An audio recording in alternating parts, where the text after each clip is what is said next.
Alright, so we're going to pull this bearing off this carrier.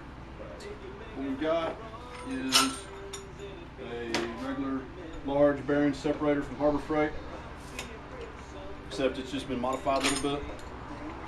What we've done is taken a couple carriage bolts and run them through the bottom, and then attach them to this plate that I made. So this will slip down over the top, of course, and then we'll back this out. What we've got up here is a 12-inch piece of 3/4 all thread.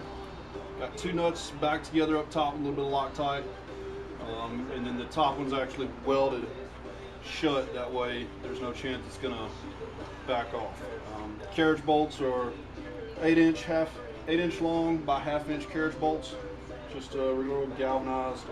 The actual bearing separator itself is the large bearing separator from Harbor Freight. I think I paid about 29 bucks for it.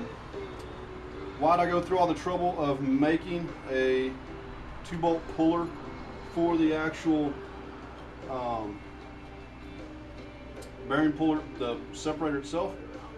Is because, as you can see, the size of this Dana 60 carrier is so big that I can't get it into my press.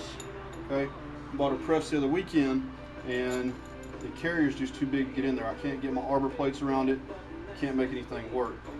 So I've got plenty of anti-seize on these threads, keep them from binding up on me.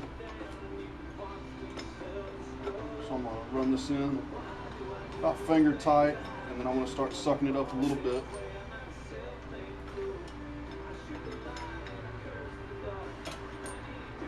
This is the most time-taking process right here.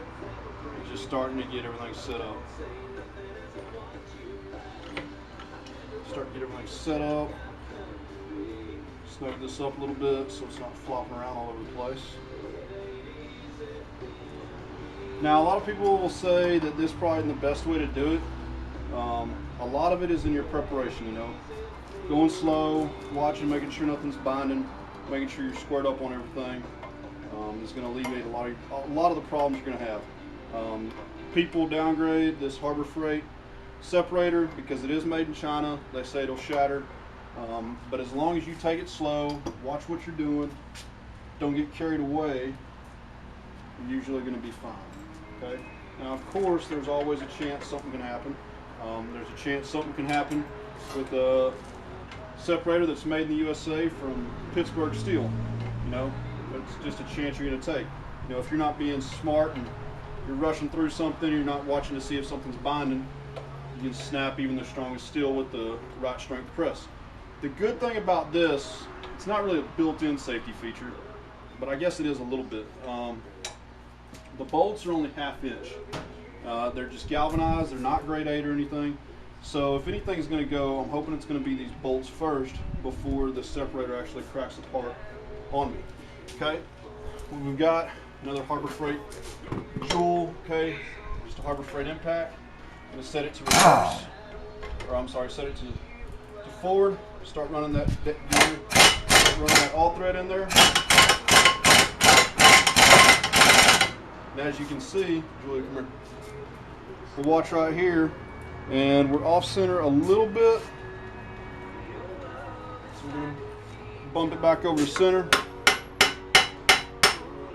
Okay, and we're just going to give it a little tap at a time. And you can see that bearing is just starting to slide right up.